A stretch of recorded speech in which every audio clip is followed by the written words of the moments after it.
Bien. Les ruego por favor relajarse y aquietar el pensamiento. Vamos a hacer la invocación de la señora Anivesa. Oh vida oculta que vibras en cada átomo. Oh luz oculta que brillas en cada criatura. Oh amor oculto que todo lo abarcas en la unidad. Que cada ser que se sienta uno contigo sepa que, por lo tanto, es uno con todo lo demás.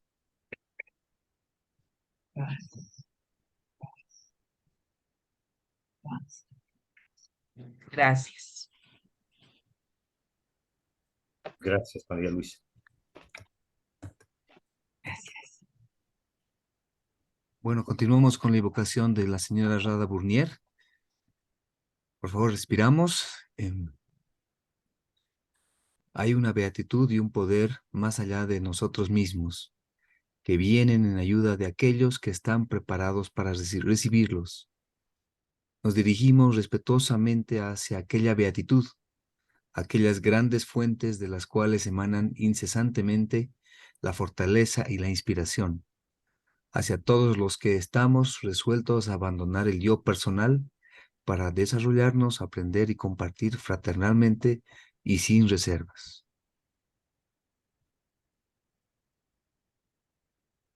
Gracias. Gracias, José Luis. Muy buenas noches, muy buenas tardes, muy buenas noches, queridos hermanos. En esta oportunidad, la Sociedad Teosófica en Bolivia presenta este coloquio que lo hemos titulado Análisis Teosófico de algunos pensamientos universales. Esto surgió a raíz de la reunión que tuvimos para fin de año, el año pasado en la rama Loto Blanco, e hicimos precisamente este análisis teosófico de muchos pensamientos, frases, oraciones. Hay tantos y tantos en la literatura universal. He escogido algunos, los que nos llamaron más la atención, y queremos compartirlos. Yo voy a dar lectura al pensamiento, o a la oración, o a la frase. Puedo dar una apreciación personal, y luego todos están invitados a dar su opinión, eh, expresar lo que sientan, lo que les salga del corazón de estos pensamientos. Voy a comenzar con esta frase que es de Goethe, ha sido gloria de las letras alemanas, un hombre muy versado.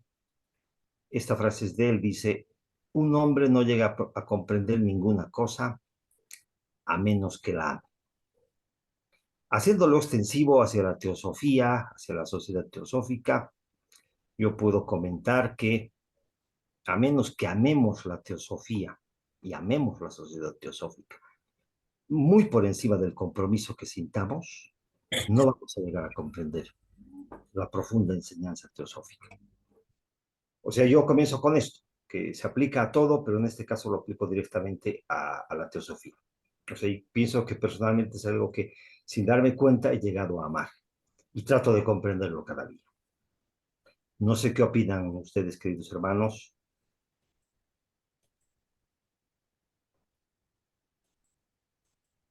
¿Alguien desea dar alguna opinión?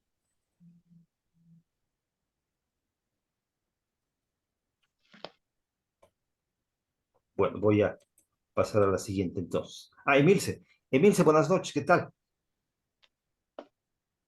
Hola, buenas noches. Discúlpenme que no pongo la cámara, pero son mis hermanos, así que no importa que me vean mal, que estoy toda desalineada. En realidad, esto para mí es muy importante, pero acá hay que también saber diferenciar la sociedad teosófica de la teosofía. Y ustedes discúlpenme, pero quiero ser sincera. La teosofía es algo puro.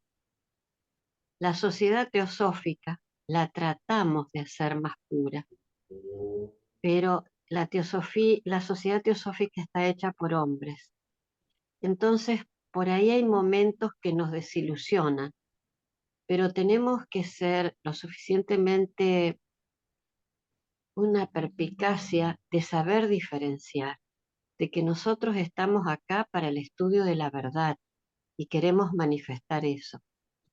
Si por algún motivo las personas nos equivocamos, no es eso, no, no, no representa a la esencia de lo que es la teosofía. Para mí, a la que tenemos que amar es a la teosofía, nada Gracias, más. gracias, Emil. Voy a continuar con el Eh, siguiente. Sí, sí, adelante. si me permite, Huguito, bueno, no sé levantar la mano en la pantalla. ¿Ya? Eh, hay, hay un pensamiento que dice, eh, no podemos amar lo que no conocemos. Primero tenemos que conocer y después amar. Y esto creo se aplica a todo. Todo lo que amamos, primero tenemos que conocer. Y también la teosofía, como bien dice la hermana Milce, ¿no? Cuanto más vamos adentrándonos, conociendo lo que son las enseñanzas teosóficas, tanto más nos comprometemos con estas enseñanzas, tanto más las amamos. Y seguramente llegará el día en que, bueno, eh, la teosofía es parte esencial de nuestra vida, ¿no? Y fundamental, el pilar de nuestra vida. Y la sociedad teosófica como el cuerpo a través del cual nos llega una gran parte de estas enseñanzas teosóficas, porque sabemos que las enseñanzas están en todas las líneas espirituales, religiones, filosofías, etcétera. Pero la sociedad teosófica trata de transmitirnos estas enseñanzas. Y entonces por eso es que también nos sentimos comprometidos y amamos la sociedad teosófica, ¿no? Gracias, Gracias, Manuel. Hugo. Sí, Vilma, y luego pasamos al siguiente, por favor.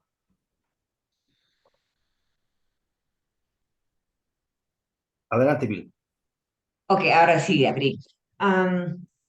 Me parece muy interesante, no interesante no es la palabra, am, pero me llama mucho esta frase, la encuentro muy profunda y creo que nos está diciendo, por lo menos esto es lo que escucho, que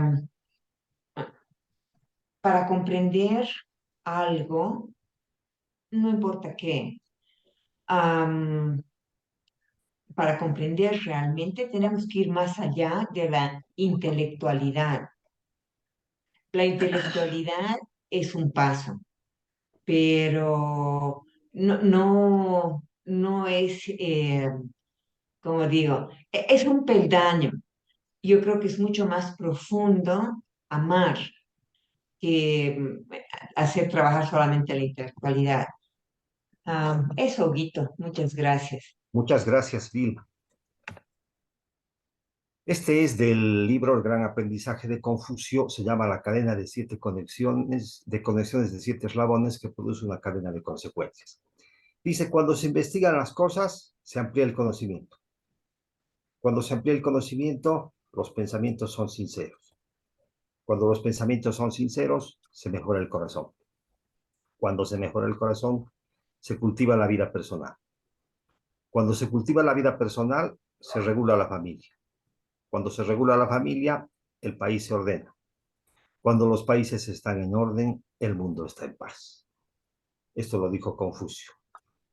Podemos ver esta cadena de consecuencias a partir de, bueno, es un trabajo personal que tiene que hacer cada uno de nosotros, aportando hacia el resto, ¿no? Pero a partir de que comencemos a investigar las cosas, podemos llegar a generar que el mundo esté en paz. Si alguien desea comentar, les ruego sus opiniones breves, por favor, porque son varios pensamientos, a ver si los logramos ver todos. Sí, José Luis, por favor. Sí, gracias, Hugo. Bueno, un resumen de este pensamiento es la voluntad, y la voluntad que va pasando va diferentes etapas hasta llegar a la paz. Empieza en la investigación y terminamos en un mundo en paz. Son varias etapas, pero con la compañía de la voluntad, y creo que se puede llegar. Es normal equivocarnos en el camino, pero bueno, pues creo que hay que persistir de todas formas. Gracias. Muchas gracias. Voy a continuar. Este es un autor, no es un autor muy conocido. Tengo también de autores anónimos, bueno, pero me gustó mucho. Nos gustó mucho en realidad en la rama Loto Blanco. Dice, somos la diferencia. Si cuidas una abeja, habrá más miel en el panal. Si cultivas un rosal, habrá más rosas en el jardín. Si evitas una injusticia, habrá más justicia en el mundo. Si vives en la verdad, habrá menos mentira en el mundo. Si irradias alegría, habrá menos tristes en el mundo. Si amas, Dios estará más presente en el mundo. Si esperas cambiar cuando haya cambiado el mundo, morirás sin haber vivido. Si comienzas cambiando tú, ya estás cambiando el mundo. Y es algo que nos dice la señora Blavatsky también, ¿no? Creo que lo escuché muchas veces. Cambia tú y cambiará el mundo. O sea, depende de nuestro esfuerzo individual para lograr un cambio colectivo, que puede ser también un cambio negativo, ¿no? Tenemos que estar presentes siempre de hacerlo en el sentido positivo.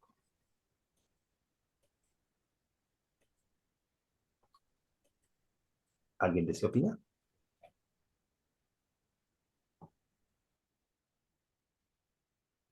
Sí, Emilce, por favor. También es importante lo que nosotros cultivamos en nuestro corazón, porque si nosotros cultivamos la fraternidad, la amorosidad, la sinceridad, empezamos a cambiar, empezamos a emanar un poco esa energía y ayudamos también al mundo. O sea, sí, justamente nos tenemos que cambiar nosotros. Pero ¿de qué forma? Tratando de ver lo bello, lo bueno y lo verdadero, y manifestándolo a través de nuestro comportamiento, porque si lo que leemos, lo que estudiamos, no lo practicamos, no sirve. O sea, tenemos que cambiar nosotros, pero sinceramente. Gracias, nada más. Gracias, Emilce. Sí, José Luis. Sí, acotando lo que comentaba Emilce, podemos hablar muchas cosas y mucho, pero al fin y al cabo quería recordar la frase de Jesús que decía, por sus frutos los conoceréis. Gracias. Gracias, José Luis. Bueno, son a través de procesos individuales de sanación es que se va a sanar el planeta entero, ¿no? Y a este respecto de cambias tú y cambiará el mundo, también lo dice Krishnamurti. Tengo aquí dos pensamientos de Krishnamurti que los he juntado, que vienen al caso. El primero dice, no vemos las cosas como son, sino como somos.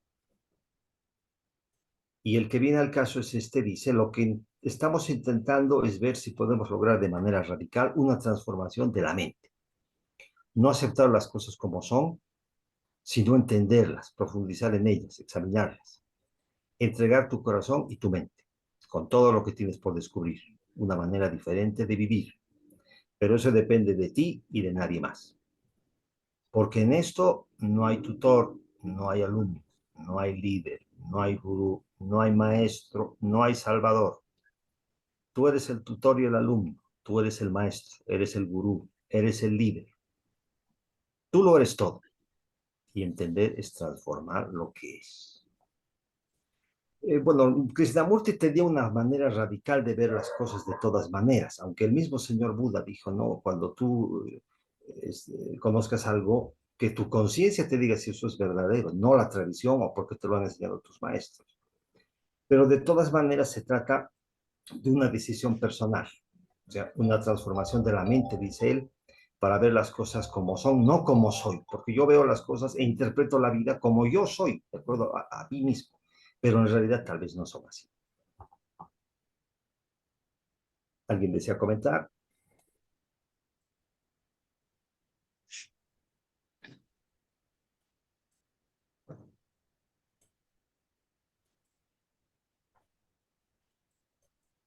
Bueno, paso al siguiente. Este es de la Madre Teresa de Calcuta, se llama el análisis final. Yo me imagino que seres elevados como el Buda o Jesucristo han debido irradiar un campo de energía, su misma aura, o sea, a varios metros de distancia o abarcando una población entera. Entonces, todos los que se sentían, los que estaban cerca de ellos, sentían esa energía que emanaba de ellos. O sea, entraban a una población y llegaba a toda la población ese campo energético. Pienso que la Madre Teresa de Calcuta, que todos la conocemos, tenía en cierta forma ese mismo campo energético, esa misma aura, que por donde ella iba les tocaba a todos los demás. Ha hecho tantas cosas por la India y por la humanidad en general. Me parecen muy importantes sus palabras. Y en este análisis final encuentro algo muy interesante. Lo voy a leer. Dice, a menudo los demás son irracionales, ilógicos y egoístas. Perdónales de todos modos. Si eres bondadoso, quizás los demás te acusen de tener motivos egoístas. Sé bondadoso de todos modos. Si tienes éxito, te ganarás algunos falsos amigos y algunos verdaderos enemigos. Ten éxito de todos modos. Si eres honrado y franco, los demás puede que te engañen. Sé honrado y franco de todos modos. Lo que tardas años en construir, alguien lo puede destruir de la noche a la mañana. Construye de todos modos. Si hallas la serenidad y la felicidad, puede que los demás sientan celos. Sé feliz de todos modos. El bien que haces hoy, a menudo los demás lo olvidarán mañana. Haz el bien de todos modos.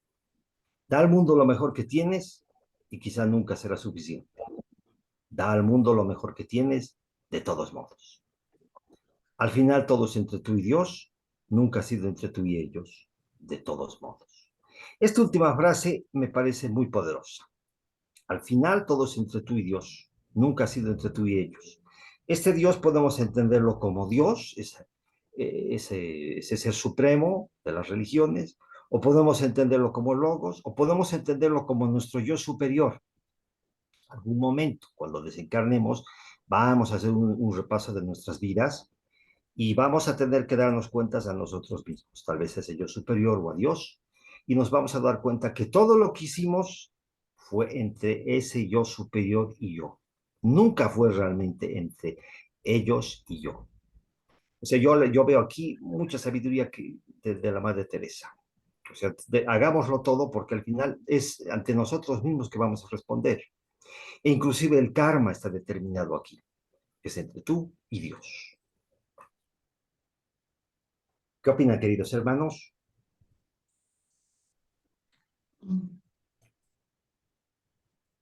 ¿Puedo, Hugo? Por favor, adelante. Creo que los dos pensamientos anteriores se relacionan también, ¿no? Y con este también, porque en realidad todo nos está insistiendo en el trabajo personal, en el trabajo de conciencia, en la apertura de conciencia, el compromiso con este yo superior, no fijarnos en lo que los demás digan o dejen de decir, hacer lo que tu conciencia dice, y eso nos ha de ayudar la autorreflexión, el autoanálisis, que es lo que los pasos que nos recomiendan, ¿no? El abandono de todo lo material, de todo esto que tan intrascendente que a veces nos agarramos de ello, ¿no? Creo que ese trabajo permanente de todos los días, del autoanálisis, del vernos como somos y ponernos al servicio lo más que se pueda, creo que eso es lo que nos está eh, reflexionando esto, ¿no? Esa sería mi opinión, Hugo. Gracias, María Luisa. José Luis, por favor. Sí, gracias, Hugo. Acotando lo que decía María Luisa, creo que tenemos que hacer las cosas correctamente, no por los demás ni nada simplemente porque tienen que estar correctas. Porque al final, como dice el texto, que es muy fuerte, es entre Dios y nosotros, ¿no? Gracias. Gracias, José Luis. Continúo. Esta es una poesía que la he visto en muchas revistas teosóficas de muchos países, muchas veces, y tiene un gran contenido teosófico. Es una regla de equilibrio interior, de paz interior. Eh, la leo. Es la poesía de Amado Nervo que se llama Alégrate. Si eres pequeño, alégrate porque tu pequeñez sirve de contraste a otros en el universo, porque esa pequeñez constituye la razón esencial de su grandeza, porque para ellos ser grandes han necesitado que tú seas pequeño, como la montaña para culminar necesita alzarse entre colinas, lomas y cerros. Si eres grande, alégrate, porque lo invisible se manifestó en ti de manera más excelente, porque eres un éxito del artista eterno. Si eres sano, alégrate, porque en ti las fuerzas de la naturaleza han llegado a la ponderación y a la armonía. Si eres enfermo, alégrate, porque luchan en tu organismo fuerzas contrarias que acaso buscan una resultante de belleza, porque en ti se ensaya ese divino alquimista que se llama el dolor. Si eres pobre, alégrate, porque tus alas serán más ligeras, porque la vida sujetará menos, porque el Padre realizará en ti, más directamente que en el rico, el amable prodigio del pan cotidiano. Alégrate si amas, porque eres más semejante a Dios que los otros. Alégrate si eres amado, porque hay en esto una predestinación maravillosa. Alégrate si eres pequeño, alégrate si eres grande. Alégrate si tienes salud, alégrate si la has perdido. Alégrate si eres rico. Si eres pobre, alégrate. Alégrate si te aman, si amas, alégrate. Alégrate siempre, siempre, siempre.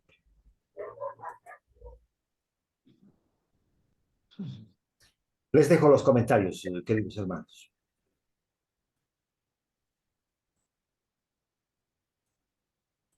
A mí me parece que es una joya de aquí de Sudamérica y ha estado, como les digo, la he visto en muchas revistas teosóficas. Es netamente una visión teosófica de la vida.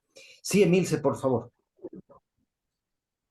Sí, realmente me parece muy profunda, porque nos está diciendo, no desde el conformismo, sino desde lo que venimos a hacer en este mundo, lo que nos toca vivir ahora. Y además, eso nos acepta, no, al revés, perdón, me expresé mal.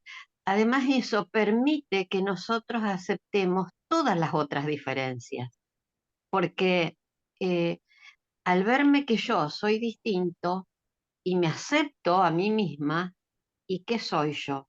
Un alma, un cuerpo. ¿Y qué es el otro? Un alma, no es un cuerpo. Entonces, eso me hace a la comunión de la vida una.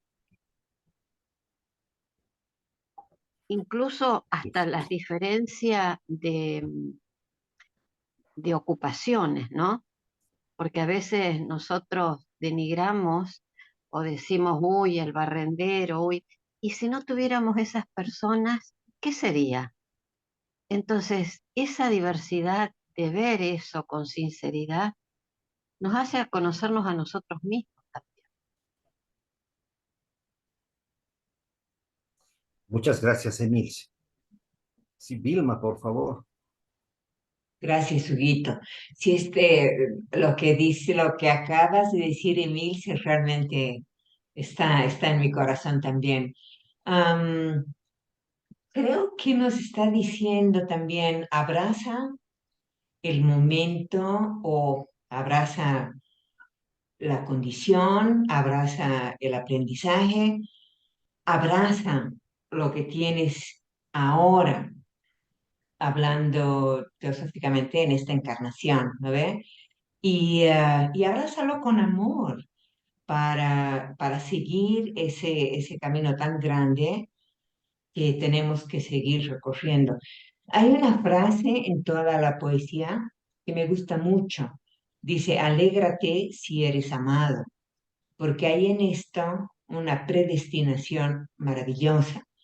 Pero puede ser no solamente alégrate si eres amado, podría ser también alégrate aún en situaciones que son más bien desafiantes, porque sentirse amado amada, es tan bonito, es tan gratificante, pero hay otras situaciones que nos van a desafiar más realmente.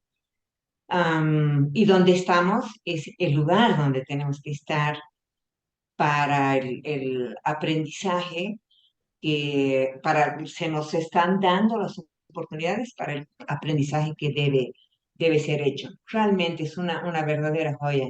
También me encantó Es una cuando lo verdadera joya. leíste el año pasado. Muy lindo, muchas gracias. Gracias, Vilma. Sí, es una verdadera joya. Lo que dice Vilma es muy acertado. Más adelante, enseguida vamos a ver la iniciación. Me parece que esto tiene algo que ver con la iniciación. Continúo. Estamos en la iniciación, precisamente.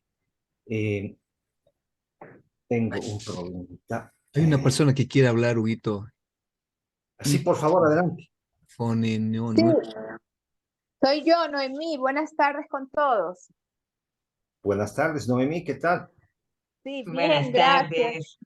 Gracias. Sí, a mí también me pareció una verdadera joya y pienso también que es como apuntar a eso, ¿no? Que eso sea nuestro estado natural de la gratitud por absolutamente todo, porque a veces, como todo el mundo, tenemos días buenos, otros días no tan buenos, pero en todo mirarlo con amor, esa creo que también es la clave, ¿no? Todo y en estado de gratitud total, porque hay cosas que a veces, o situaciones que no entendemos, no comprendemos, o no sé, tal vez nos mueve el piso, qué sé yo, o es duro para nosotros, ¿no? Pero todo es como parte de un aprendizaje. Entonces, como que eso sea siempre nuestro estado de, como o sea, tratar de que nada nos quite la paz y verlo todo como con gratitud y con amor, ¿no? Eso quería opinar. Gracias. Gracias, Noemí. Sí, Vilma, ¿querías comentar?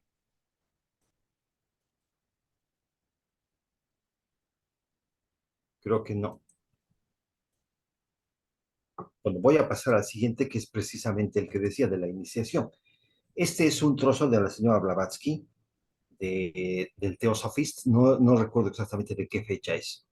Está citado en algunas revistas teosóficas también. Dice la iniciación: el hombre inteligente hace del mundo su propia cámara de iniciación y de la vida misma el umbral de los misterios. Si un hombre puede manejarse a sí mismo con perfección, puede manejar todo lo demás. Posee la fuerza. El modo exacto de emplearla es una mera cuestión de detalle. Debemos hacer uso de cada oportunidad que se nos presente y cuando nada ocurre, tratemos de proporcionarnos nuestra propia oportunidad. Los que aspiran a un verdadero progreso deben considerar todo lo que les sucede en la vida como una prueba iniciática y ser, por así decirlo, sus propios iniciadores. La iniciación es, por tanto, una serie graduada y positiva de expansiones de conciencia y constante percepción de la divinidad y de todas sus implicaciones. Estas expansiones de conciencia revelan progresivamente al hombre la calidad de su naturaleza superior e inferior. Miren, esto es de la señora Blavatsky, como les digo. Ella dice, todo lo que nos suceda en la vida deberíamos considerarlo como una prueba iniciática. Eso nos va a llevar, cada situación nos va a llevar a controlar nuestra ira, nuestro carácter, a cultivar la paciencia, a que surjan virtudes nuestras, a perfeccionarnos, y que todos los que nos rodeen al final se convierten en nuestros maestros. O sea, todo en la vida, o sea, la situación por la que estemos atravesando, que parece tan caótica, tan difícil, tan opresiva, es algo que nos está llevando, si lo entendemos, lo enfocamos bien, a una prueba iniciática. Superamos eso y hemos dado un paso en nuestra nuestro ascenso gradual hacia la iniciación, una iniciación progresiva. Les cedo la palabra.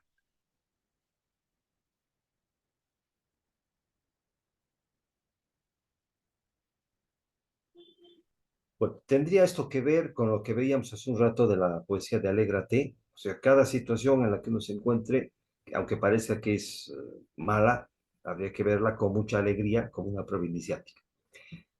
Recuerdo una historia, creo que la conté ya alguna vez, una anécdota del señor Buda. Eh, Iba más o menos así. Había una mujer que tenía a su esposo y tenía sus hijos.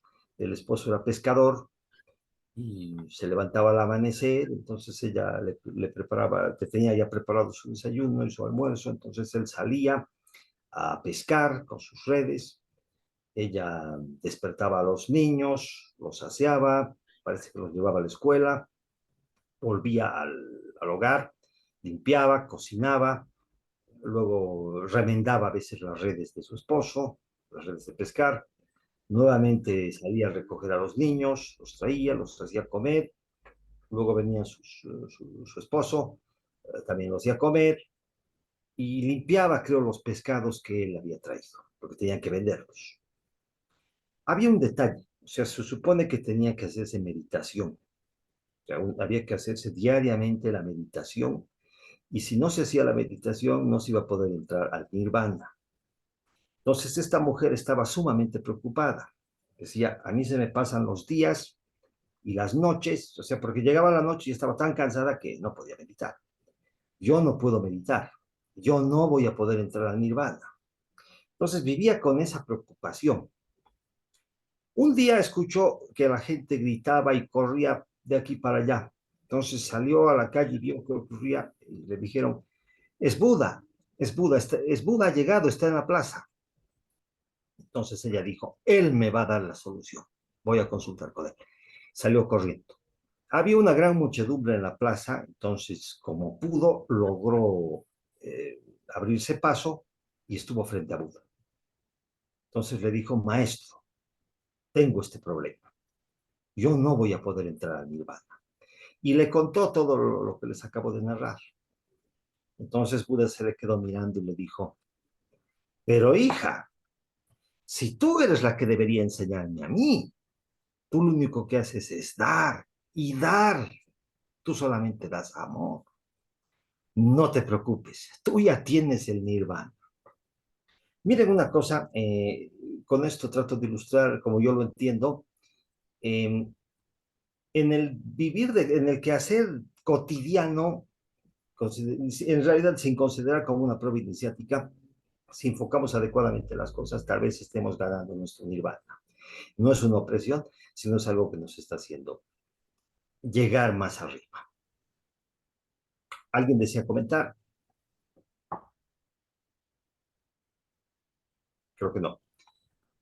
José Luis. Sí, adelante, por Sí, favor. gracias, Hugo. Em, yo recuerdo hice un trabajo sobre los lipicas, que son los agentes, es una jerarquía muy elevada que maneja el karma. Y en este estudio veíamos de que nuestra vida está tan bien planificada, mucho más de lo que nosotros pensamos, que lo que nos va a pasar es por algún motivo muy importante.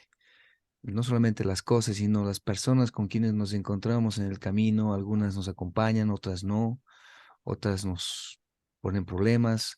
Entonces todo está muy bien calculado y tenemos un libre albedrío, pero todo está ya planificado. Entonces, como dice el texto, o sea, lo que tenemos en el día a día es lo que nos corresponde resolver. Gracias. Gracias, José Luis. Bueno, continúo. ¿Qué ocurre después de la iluminación? O sea, hemos llegado a la iniciación teóricamente, pero en algún momento va a haber una iluminación. Este proverbio Zen nos lo dice. Antes de la iluminación, cortar leña, llevar agua. Después de la iluminación, cortar leña, llevar agua. O sea, miren, es la vida cotidiana de aquellas épocas, ¿no? Es el trabajo de cada día, o sea, los quehaceres normales de las personas tenían, para sobrevivir tenían que hacer esto. Antes de recibir la iluminación, tenía una vida normal. Después de recibir la iluminación, pues no va a cambiar su vida, ¿no? O sea, va a continuar. Él ha recibido, él tiene un cambio interior, pero allá afuera todavía no. Entonces, la vida continúa.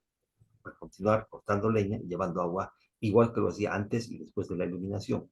O sea, esto simplemente indica que es un cambio interior, es un cambio personal, pero algo interior, no va a afectar exteriormente. No sé si me dejo entender. No sé si alguien desea opinar sobre esto.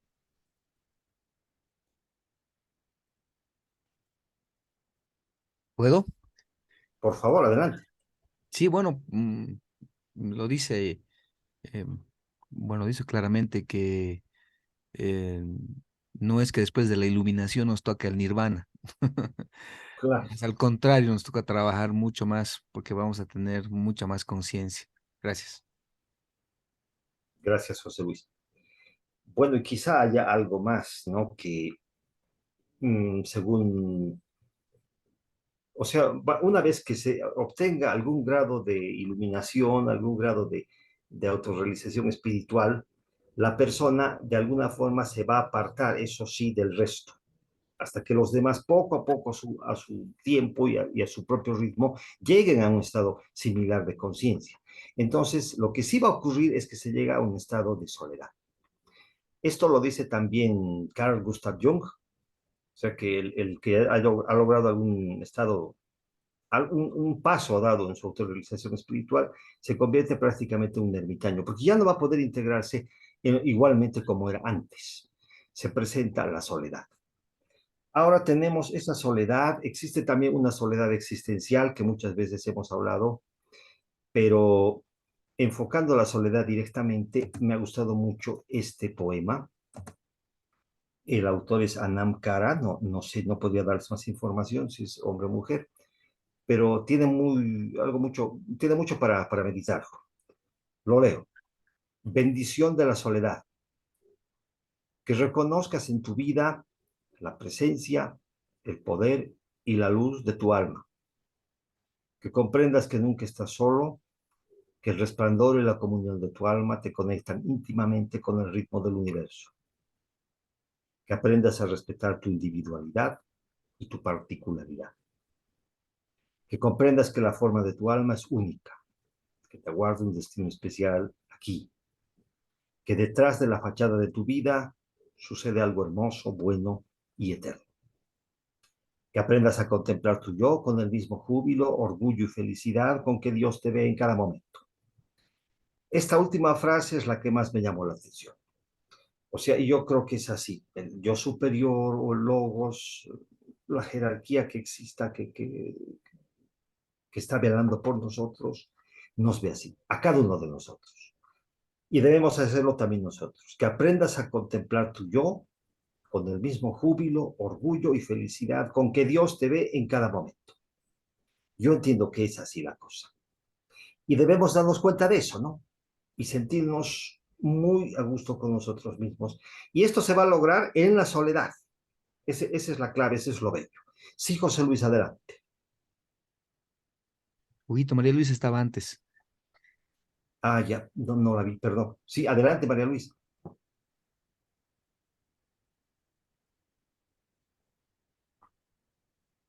María Luisa, perdón. Estás sin el Está ese micrófono, está con el micrófono. micrófono apagado. Sí, creo que ahora sí estaba sin micro. Que el anterior pensamiento nos habla claramente de que el problema no es externo, ¿no? Sino es interno, es el estado de conciencia. Entonces, podemos estar, y eso se ensambla también con el de la soledad, porque como dice aquí, eh, que comprendas que no vas a estar, nunca más vas a estar solo. O sea, no es estar, tener o no tener gente alrededor, sino es un estado de conciencia, de, de profundo, ¿cómo diríamos? De aceptación de uno mismo, de saber que uno es algo más que el cuerpo, que el físico, y que no estamos solos, estamos siempre acompañados de esta parte divina que más o menos la vamos sintiendo quizás poco a poco.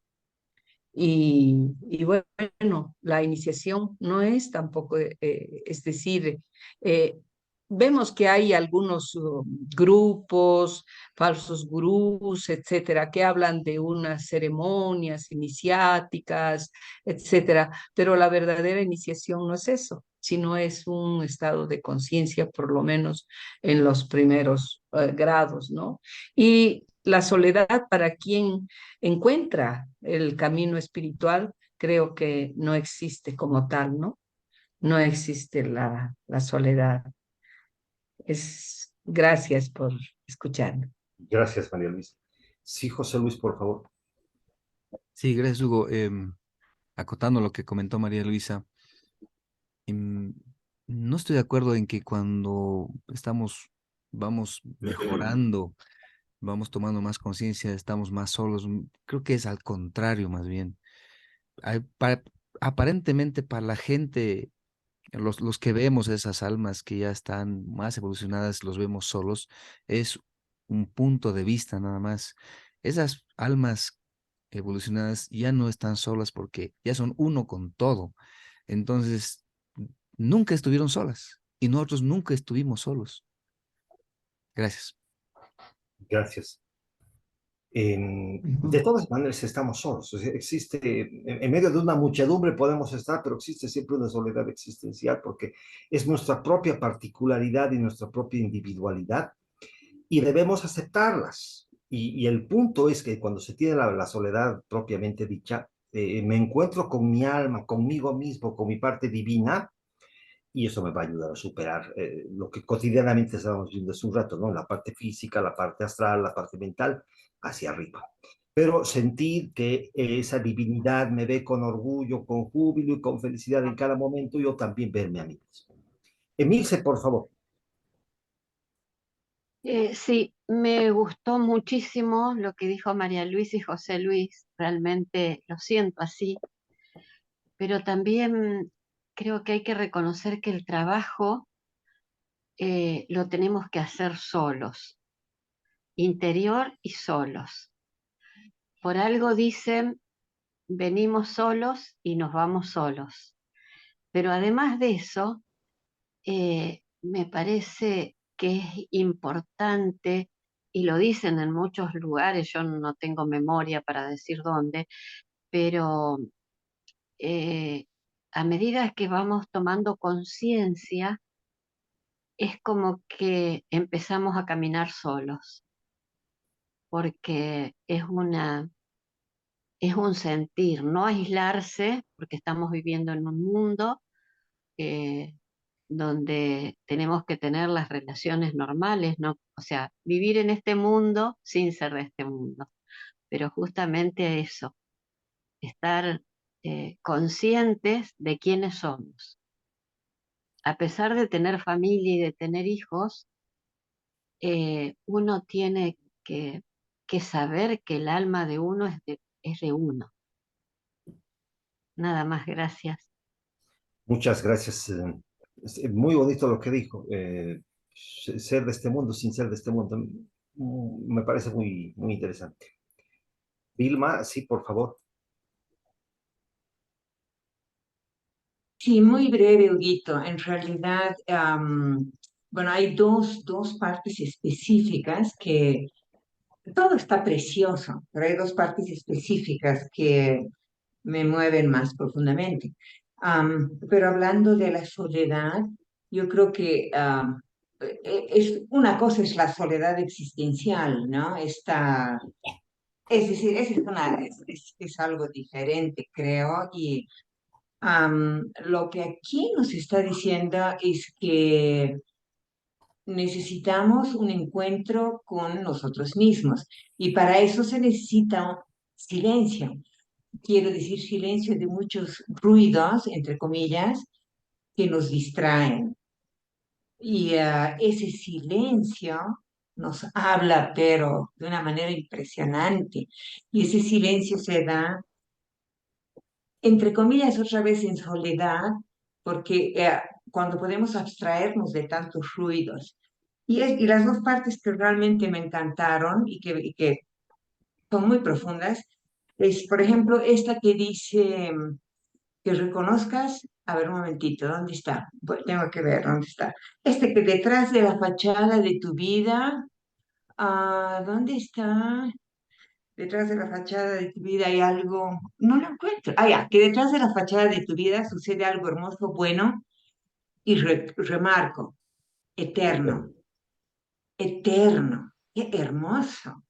Realmente, bueno, fachada, detrás de este paso, ¿no es cierto? Que es esta encarnación, hay algo hermoso, bueno, y lo más importante, es eterno.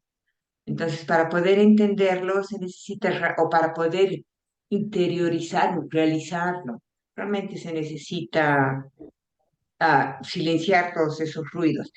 Y la otra, que me encantó, dice, contempla tu yo con el mismo júbilo, orgullo y felicidad con que Dios te ve en cada momento. Eso me parece tan hermoso. Realmente no hay separación. Todos los ruidos viviendo tan fuerte en la personalidad, en las emociones. Y bueno, ahora estamos precisamente trabajando la mente, ¿no ves? Pero Dios nunca estuvo alejado de nosotros. El yo superior es parte nuestra, solamente que tenemos que aprender a llegar a Él, a ser uno con Él. Muy lindo, me encanta. Al mismo tiempo, nos está hablando de la unidad, ¿no ve? De la unidad de vida. Gracias, Huguito. Gracias, Pilpa. Sí, él dice la comunión de tu alma, ¿no? Con la comunión con tu alma que te conecta íntimamente con el ritmo del universo. Esto es lo que vamos a encontrar en la bendición de la soledad. Y descubrir que cada uno de nosotros es alguien único y muy especial. El doctor Wayne Dyer es un psiquiatra internacional de renombre mundial, autor de muchos bestsellers. Él nos dice lo siguiente. Un momentito, perdón. Llegaste a este mundo a través de un designio maravilloso. Tu corazón empezó a latir dentro del vientre de tu madre a las pocas semanas de la concepción, y esto sigue siendo un misterio para el ser humano. ¿Cómo surge algo de la nada? ¿Dónde estaba esa vida antes de la concepción? Todos nosotros somos una paradoja y quizá lo mejor sea dejar a un lado el esfuerzo intelectual y aceptar con un corazón afectuoso que nuestro amor se ha instaurado para siempre. Llénate siempre de respetuoso asombro y muestra gratitud por cada momento de tu vida y cada molécula de la creación. No obstante, en algún lugar muy dentro de ti, en un recóndito espacio de tu conciencia, ten la certeza de que existe una presencia divina actuando en tu interior y en todo el universo. A pesar de lo que hayas llegado a creer con el paso de los años, este es un sistema inteligente del que todos formamos parte y donde nuestras entradas y salidas siempre se producen en el momento adecuado. Me parece que a pesar de que no es teósofo este señor, su planteamiento de las cosas es sumamente teosófico. O sea, existe una presencia divina actuando en nuestro interior y en todo el universo, que es lo que nos enseña la teosofía. Y que somos una paradoja, cada uno de nosotros somos alguien muy especial. Cada uno de nosotros, ¿no? Muy especial dentro de sus creencias, de lo que piensa, de su proceso evolutivo. No sé si alguien quiere comentar o continúo. Una sola cosa, Huguito. Perdón, no ¿Sí? levanté la mano, perdón. Adelante, adelante. Pero sí, es muy interesante, ¿no? Todo lo que escribe él. Creo que él era médico, me da la impresión, no estoy segura. Pero Sí. bueno, realmente está hablando de la reencarnación también, ¿no? Cuando dice nuestras entradas y salidas siempre se producen en el momento adecuado. Tiene relación con otros, otros pensamientos que nos has ofrecido que hablan sobre lo mismo. Muy lindo, muy lindo. Gracias, Huguito. Gracias. Podríamos remarcar también esto de llénate siempre de respetuoso asombro, que también es algo que nos serviría mucho. Llénate siempre de respetuoso asombro y muestra gratitud por cada momento de tu vida y cada molécula de la creación. O sea, y mostremos gratitud por cada momento de nuestras vidas. Hay una charla que dio el hermano Enrique Mieler de Argentina hace un par de meses, creo. Era sobre el perdón y la gratitud, precisamente. Es una charla que me llegó al corazón. O sea, porque yo tengo, me imagino, como muchos o como todos, tengo muchas cosas de mi pasado que me pueden llenar de amargura o de vergüenza o de remordimientos. Y él dio un ejercicio, ¿no? Para superar todo eso, porque ahora yo en este momento, es lo que le explicaba, soy yo después de un proceso evolutivo de varios años en esta encarnación, ¿no? O sea, tengo esta conciencia que me la he ganado en este momento. Entonces, con esta conciencia de este momento que ya es más madura, estoy queriendo analizar un momento de hace muchos años en el cual mi otro yo de esa época no tenía esta conciencia. Entonces me siento mal, ¿no? Entonces, la clave es analizar la situación, enfocarme en lo que ese otro yo ha aportado para la conciencia que tengo ahora, perdonarlo y bendecirlo. O sea, y me pongo en paz conmigo mismo. Ha sido una cosa muy bella lo que enseñó Enrique Mieler. Les recomiendo esa charla. Y yo creo que todos tenemos estos episodios. Podríamos irnos mejorando poco a poco con eso. Continúo. Bueno, La continúa. teosofía nos habla del desapego, el desapasionamiento y el discernimiento. Esto es de la señora Blavatsky también, de la revista de Theosophists. Dice, los antiguos misterios, la iniciación moderna y toda ocupación mística se apoyan en la doctrina de que el hombre nunca puede aprender por los sentidos corporales los secretos de la vida y el problema del universo. El ojo, el oído y demás órganos del cuerpo solo son vías de percepción del burdo mundo físico que nos rodea. Mecánicamente adaptados a nuestro medio externo, no tienen otra función más elevada que registrar sus impresiones sobre nuestra mente inferior construida de materia y destinada a disolverse en sus elementos tarde o temprano. La razón es la que analiza y sintetiza esas impresiones. Entre la razón y el máximo conocimiento hay innumerables velos. Mientras nuestras percepciones estén restringidas a meras experiencias sensorias, nuestro conocimiento será proporcionalmente pequeño. Para ser verdaderamente sabios, debemos romper las ataduras de la ilusión, desgarrar los velos de Maya, romper las cadenas de la pasión y conocer el verdadero yo, poniéndolo al frente de nuestra conciencia y acciones. Mediante la enseñanza del Buda, el hombre puede aprender que la forma de liberarse se halla en el desapego, el desapasionamiento y el discernimiento, que son las tres maneras en que puede cambiarse la naturaleza inferior y prepararse para ser una expresión consciente de la divinidad. Bueno, esto ya lo conocemos todos, pero me parece que no está de más. Mediante el desapego, el hombre aprende a apartar su conciencia e interés de las cosas de los sentidos, a desoír los llamados de la naturaleza inferior. El desapego le impone un nuevo ritmo. Mediante el desapasionamiento se inmuniza del sufrimiento de la naturaleza inferior a medida que aparta su interés de las cosas secundarias y lo centra en las realidades superiores. Y mediante el discernimiento la mente aprende a seleccionar lo bueno, lo bello y lo verdadero. Estas tres prácticas cambian la actitud hacia la vida y la realidad y cuando se efectúan sensatamente proporcionan la regla de la sabiduría. Bueno, todos ya conocemos esto y tratamos de practicar el desapego, tratamos de superar el ego, solo que parece que nos cuesta, no logramos hacerlo, solo que no vamos a llegar a aprender los secretos del universo, los secretos de la vida y de la muerte, ni vamos a alcanzar ese tipo de sabiduría. Yo entiendo que sí tenemos que hacer todos nuestros esfuerzos en este sentido, con el desapego, el desaparecimiento y el discernimiento, en función de adquirir la sabiduría, pero es la sabiduría de la vida, lo que pienso yo en esta encarnación, es a lo máximo que podemos aspirar. No vamos a resolver los secretos del universo, no vamos a conocer los misterios trascendentales, simplemente vamos a saber la sabiduría de la experiencia que nos da la vida. Pienso que a eso tenemos que llegar con todo esto. Y lo que tiene que fortalecerse más en nosotros es precisamente el desapego, que es lo que enseñó el señor Buda. Tengo aquí unos pensamientos al respecto. Dice Aurelio Mejía, rico no es quien tiene mucho, rico es quien necesita poco. Estoy hablando del desapego. Y San Francisco de Asís dijo esto: deseo poco y lo poco que deseo, lo deseo poco. El apego, tenemos que entender, no está en función de la cantidad de cosas que se poseen, sino en el estado interior del individuo. Hay una anécdota que quiero comentarles acerca de un sannyasi. Aquí tengo la aclaración. Un sannyasi es un monje mendigo budista que posee cayado, toga y cuenco. O sea, estos monjes mendigos, lo único que poseen en la vida son esas tres cosas: la toga, con la que se cubren el cuerpo; el cayado, que es un bastón que lo usan para apoyarse mientras caminan; y un cuenco. O sea, como son mendigos, van dando vueltas por todas partes, van caminando, hacen largos peregrinajes, ¿no?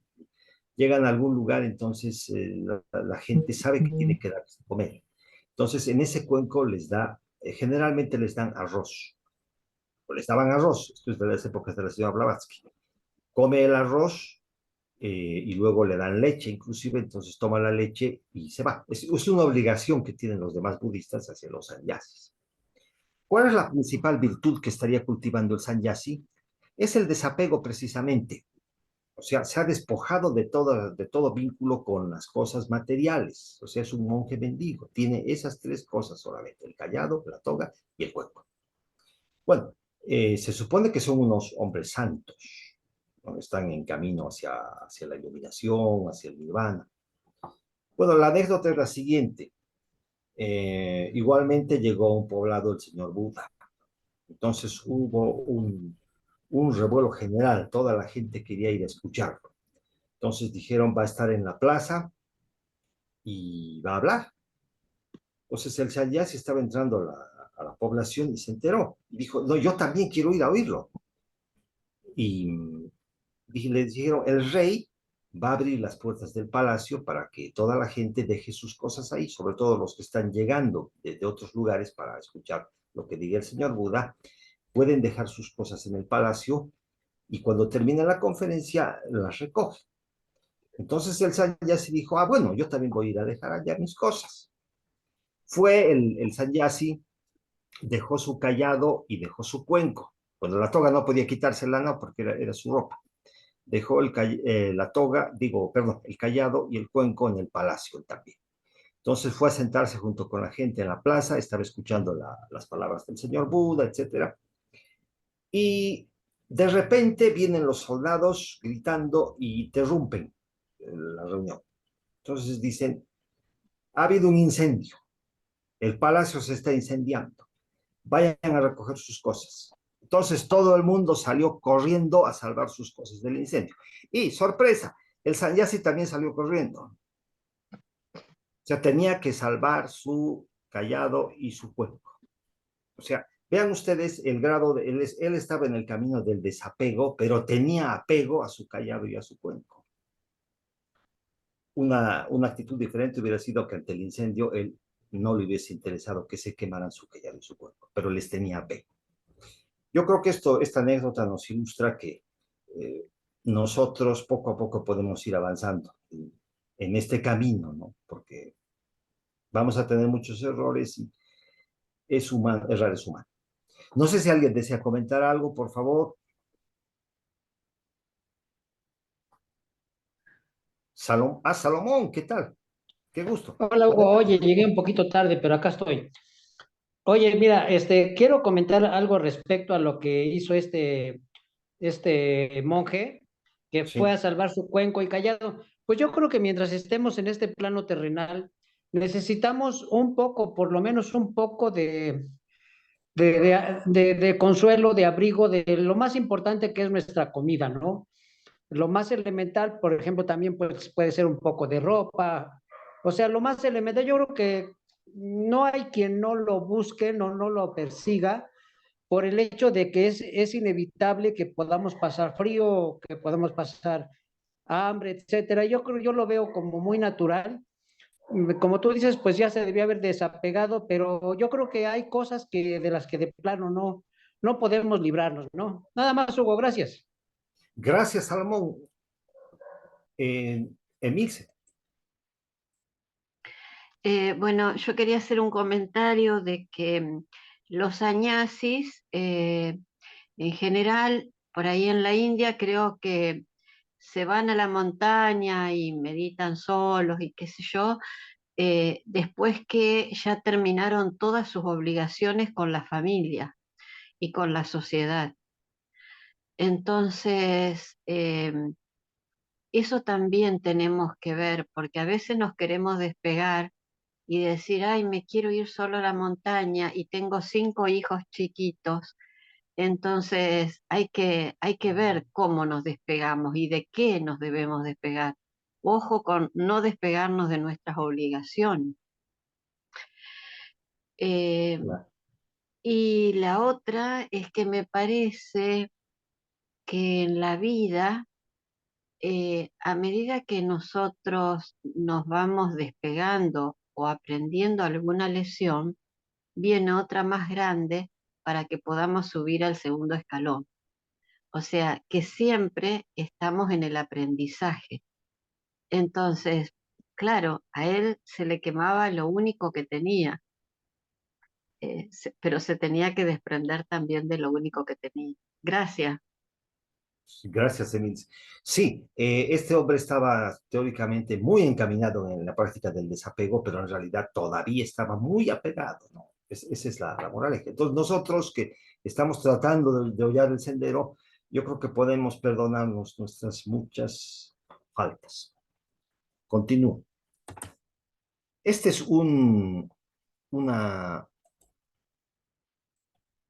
perdón, es un ensayo, una poesía, no sé, de autor anónimo. Está comparando religión y espiritualidad. Me llamó mucho la atención, la comparto con ustedes. Dice religión y espiritualidad. La religión no es una sola, sino cientos. La espiritualidad es una sola. La religión es para los que quieren seguir los rituales y la formalidad. La espiritualidad es para los que quieren alcanzar la ascensión espiritual sin dogmas. La religión es para aquellos que necesitan que alguien les diga qué hacer, quieren ser guiados. La espiritualidad es para los que prestan oídos a su voz interior, que creo que es lo que dijo Krishnamurti hace un momento. La religión tiene un conjunto de reglas dogmáticas e incuestionables que han de seguirse sin chistar. La espiritualidad te invita a razonarlo todo, cuestionarlo todo y decidir tus acciones asumiendo las consecuencias. La religión amenaza y amedrenta. La espiritualidad te da paz interior. La religión te da promesas para después de la muerte. La espiritualidad te da iluminación, te da la iluminación que es encontrar a Dios en tu interior, en esta vida, en el presente. Perdón, estoy...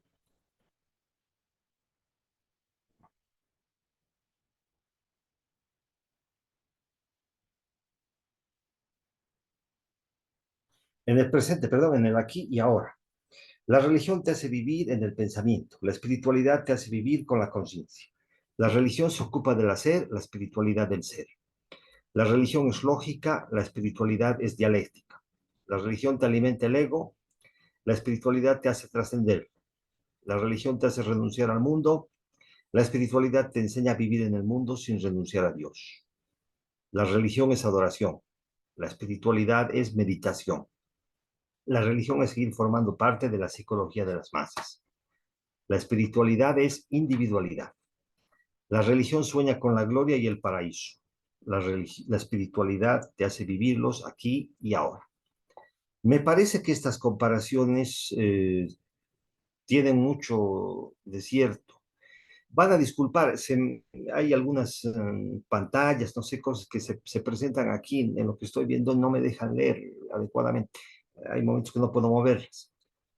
Me llamó mucho la atención esto porque hay muchas cosas que sí, efectivamente, nos han enseñado a todos, hemos nacido casi la mayoría dentro de la iglesia cristiana, la iglesia católica, nos han dicho que teníamos que pensar, que teníamos que creer, que teníamos que decir, y muchas ovejas descarriadas como nosotros, que hemos estudiado teosofía, hemos aprendido a pensar de otra forma.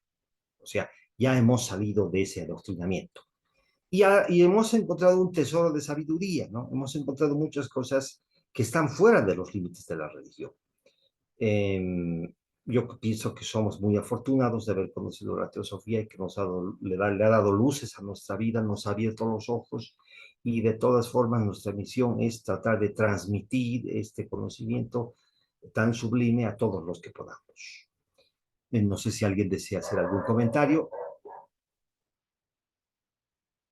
Sin menoscabo de la religión, ¿no? Porque la religión es necesaria para mucha gente, o sea, es la búsqueda de la espiritualidad del colectivo, ¿no? Entonces, sí, necesitan la religión.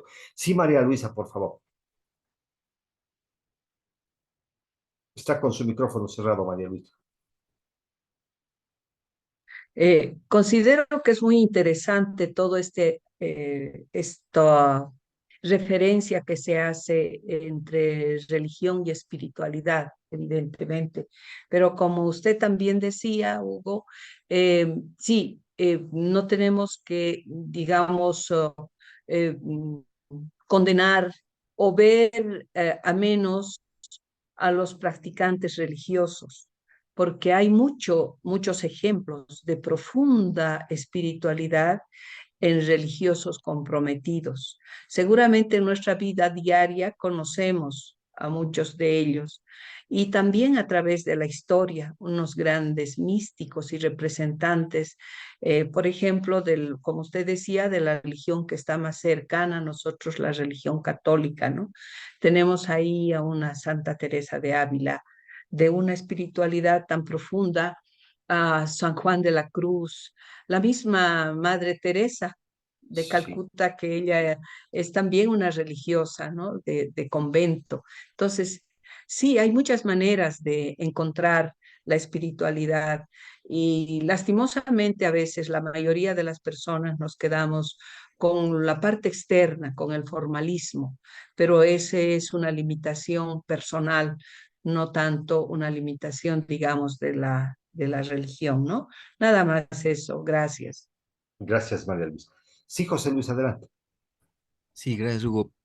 Em, Recuerdo que al Dalai Lama le preguntaron cuál es la mejor religión y él respondió la que te hace mejor persona.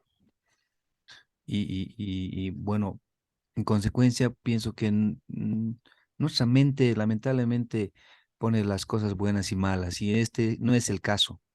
La religión es un camino importante para muchas personas, que hace buenas personas, y creo que eh, hay que respetar los caminos que toman los otros hermanos. Igual siguen siendo nuestros hermanos. Y bueno, pues la espiritualidad, como decía María Luisa, hay religiones y personas religiosas que han encontrado una espiritualidad increíble en el camino que han tomado. Gracias. Gracias, José Luis. Yo recuerdo que en mi barrio había un señor que era el diácono de nuestra iglesia, del barrio, iglesia católica, ¿no? Este señor era mayor, bastante mayor, tenía su esposa, sus hijos, nietos, supongo, pero él no hablaba de religión, no estaba predicando nada, pero tenía, como comenté en su momento, no me imagino que la Madre Teresa, etcétera, tenía una energía espiritual, y yo he sentido que este señor tenía esa energía espiritual.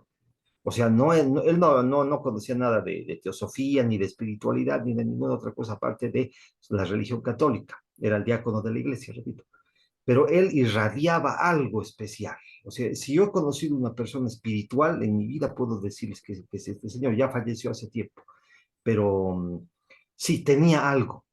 Sí. Y la religión es muy bella, sí, unifica a las personas, solo que tiene antecedentes, eso sobre todo la religión católica, que en hechos históricos podemos verla, que hay cosas bastante graves. Tengo aquí una joya de la religión cristiana, católica, perdón, precisamente, que tenemos que compartir. Es la oración de San Francisco de Asís. que es todo un manual teosófico, me parece a mí. Dice así: Señor, hazme un instrumento de tu paz. Donde haya odio, que siembre yo amor. Donde haya injuria, perdón. Donde haya duda, fe. Donde haya desesperación, esperanza. Donde haya oscuridad, luz. Donde haya tristeza, alegría. Oh Divino Maestro, concédeme que yo busque no tanto ser consolado, cuanto consolar. No tanto ser comprendido, cuanto comprender. No tanto ser amado, cuanto amar. Pues es dando que recibimos, es perdonando que somos perdonados, y es muriendo que nacemos a la luz eterna. No sé si alguien desea decir algo. Sí, Huguito, hermoso. Simplemente hermoso, gracias. Salomón, por favor. Sí, Hugo, pensando un poco en lo que acabamos de ver, mira, yo conozco mucha gente que es muy católica, pero yo les he enviado algunos mensajes que no tienen nada que ver en contra de su religión y muy agradecidos, ¿eh? La verdad es que siempre me dicen, oye, mándame más. Lo que quiero decir es que a veces el fanatismo los sitúa en una posición que no acepta nada, pero cuando se dan cuenta del mensaje que uno les envía, o sea, mensajes teosóficos, no dicen nada negativo, al contrario, dicen muchas gracias, está muy bello. Entonces, a veces podemos llegar a pensar que hay ciertos hermanos que pues son fanáticos, pero cuando les llega un mensaje teosófico no lo rechazan, a menos que hablen mal de su iglesia, ¿verdad? Pero pues nosotros no hablamos mal de ninguna religión. Y nada más quería mencionar eso de que la gente está ahí para escuchar, para que nosotros podamos compartir, pues lo que podamos, que nosotros sepamos que no, ahora sí que no le va a desanimar de su religión. Al contrario, yo creo que todo mensaje teosófico siempre va a ayudar a todo mundo, le va a ayudar a vivir mejor. Nada más, Hugo, gracias. Oye, nada más quería también decir que cuando apenas entré, mencionaste algo de que cuando alguien nos hace daño, no lo escuché muy bien, pero cuando alguien nos hace daño es importante perdonarlo y bendecirlo. Eso es fantástico, ¿eh? Porque muchas veces, por lo menos, lo perdonamos, decimos que lo perdonamos, ¿no? Pero realmente en el fondo no es tanto, ¿no? Pero ahora, el bendecirlo es aún mejor, aún más bello, es más profundo y más satisfactorio. Nada más, Hugo, gracias. Gracias, Salomón. No, en realidad era el mensaje que dio Enrique Mieler en su charla del perdón y la gratitud. En realidad estamos perdonando y bendiciendo a nosotros mismos, cada uno a sí mismo, por los errores y los tropiezos que hemos tenido en el pasado. O sea, hace muchos años yo no era yo, era otro yo. O sea, este yo que soy ahora está con un cierto nivel de conciencia, ¿no? Que ese otro yo de hace algunos años no tenía ese nivel de conciencia. Y más atrás, aún más años atrás, menos. Entonces, a ese otro yo mío es al que tengo que perdonarlo y bendecirlo. Y eso es para estar en paz conmigo mismo, ¿no? Es una práctica muy bella.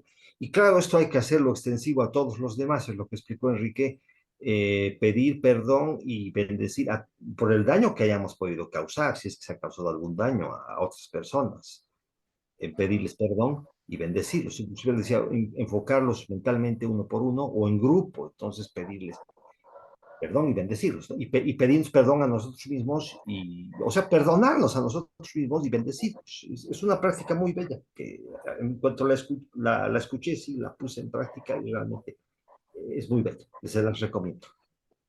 Sí, gracias, Hugo. Huguito, Sí, adelante, por favor. Emilce. buenas noches. Daniela. Ah, Daniela. ¿Cómo estás, Daniela? ¿Qué tal? Eh, Ay, aquí escuchando atentamente, Huguito, muy lindo el coloquio. Solo comentarte que la charla que has sugerido que sea escuchada, he puesto el link en los comentarios. Ah, ya. Sí, es Sigo muy, escuchando. muy interesante, muy ilustrativa. Gracias, Gracias, Daniela. Huguito. Emilce, por favor.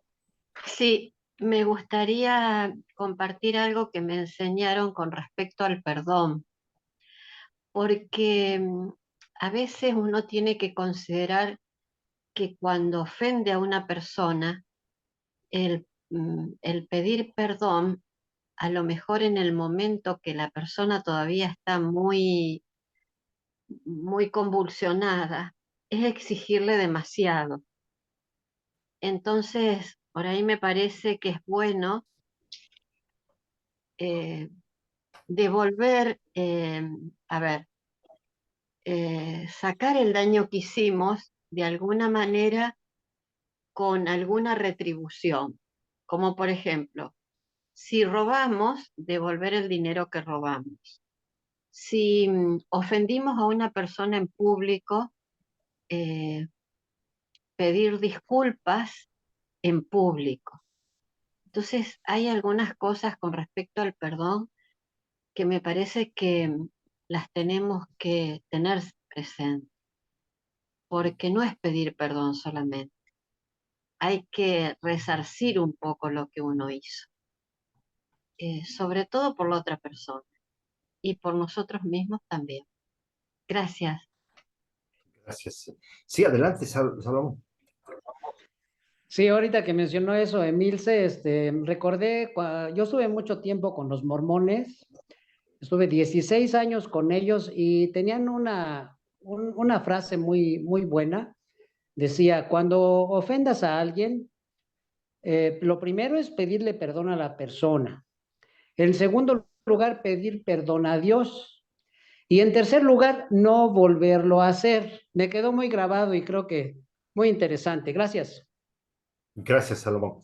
Bueno, quisiera acotar a lo que han dicho Emilce y Salomón.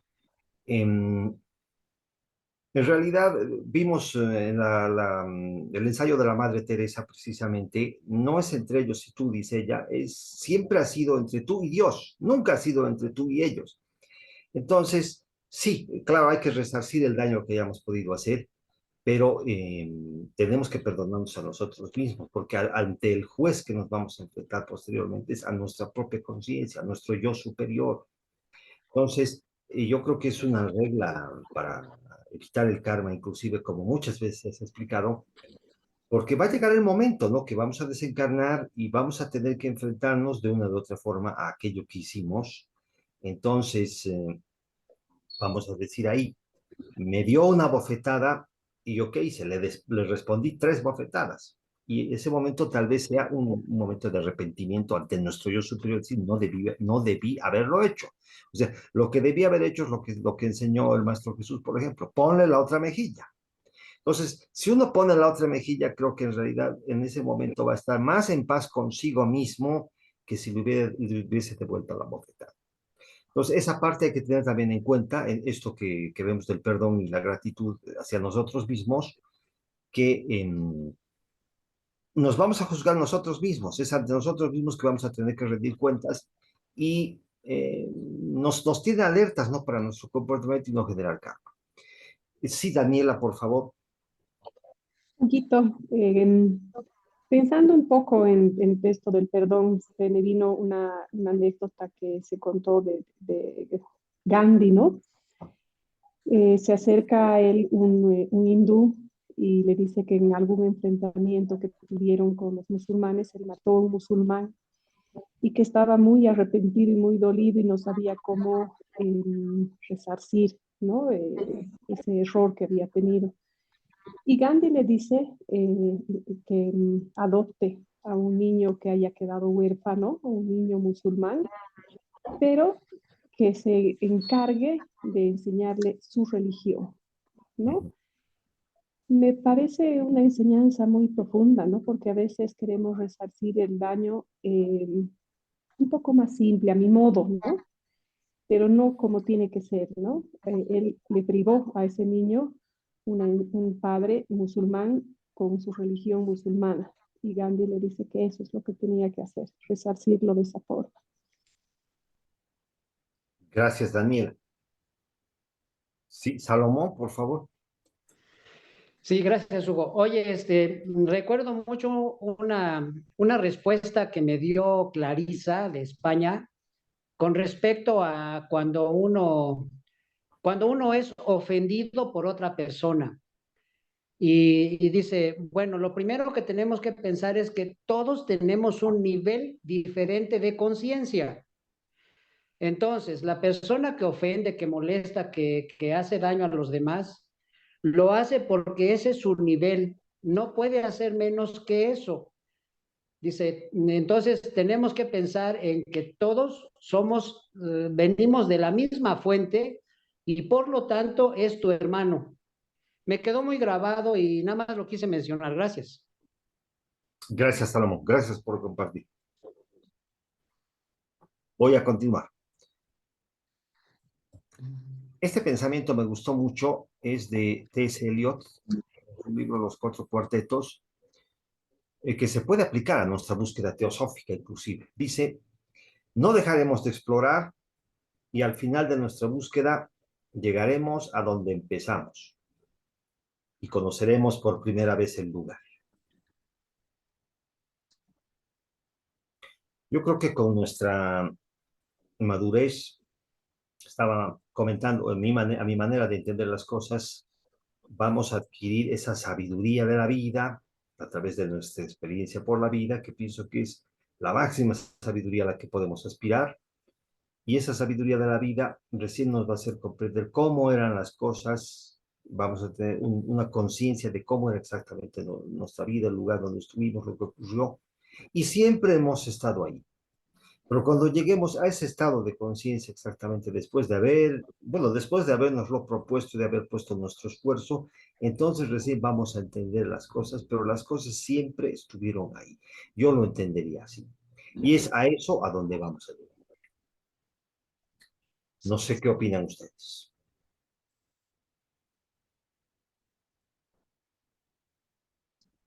¿No hay comentarios?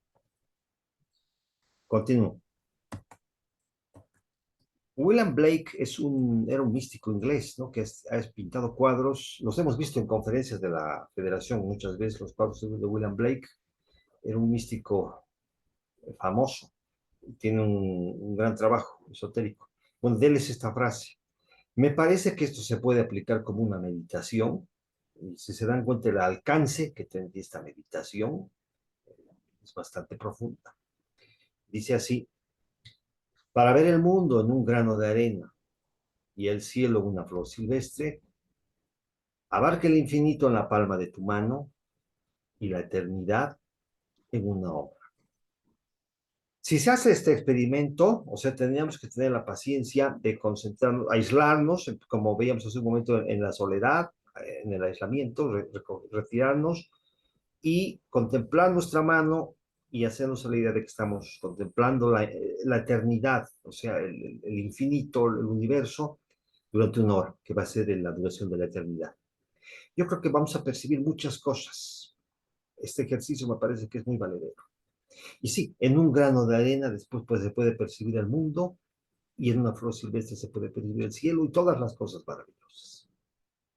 ¿Alguien quisiera comentar algo?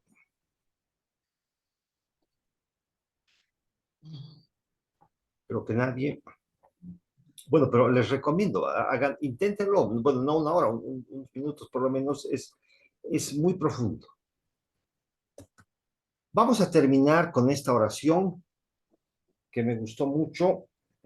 También tiene bastante contenido teosófico si la analizan. Dice que esto es una oración inédita de San Jerónimo de Praga. Hicieron una sesión espiritista, me parece, en Milán, un grupo de obreros en el siglo XIX o a principios del siglo XX. Entonces, sin querer, llamaron al espíritu de San Jerónimo de Praga, dicen ellos. Entonces, el espíritu de San Jerónimo de Praga les dictó esta oración. Pero no sé si será cierta esta historia, ¿no? Pero va así. Dice, Dios mío, tú que eres grande, tú que lo eres todo, deja caer sobre mí que soy pequeño, sobre mí que solo existo porque tú lo has querido, un rayo de luz. Haz que, penetrado de tu amor, encuentre fácil el bien y odioso el mal. Que animado del deseo de agradarte, mi espíritu salve los obstáculos que se oponen al triunfo de la verdad sobre el error, de la fraternidad sobre el egoísmo. Haz que en cada compañero de padecimientos vea un hermano, como tú ves a un hijo en cada uno de los seres que emanan de ti y deben volver hacia ti. Dame el amor al trabajo que constituye el deber de todos en la tierra, y con la ayuda de la antorcha que has puesto a mi alcance, ilumíname acerca de las imperfecciones que retrasan mi adelanto en esta vida y en la otra. No sé si gustan comentar, queridos hermanos, hermanas.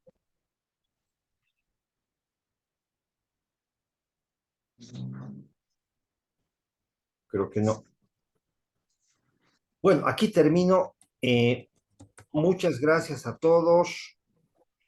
Habría muchos más pensamientos, pero he recopilado los que vimos en la rama Loto Blanco, los que nos llegaron más al corazón. Espero que les hayan iluminado, les hayan servido para algo. Muchas gracias. Gracias, Huguito, y bueno, Gracias, pues, Hugo. y bueno, Gracias, estuvo muy lindo. Muchas gracias, Huguito. Realmente estuvo muy lindo. Gracias, Hugo.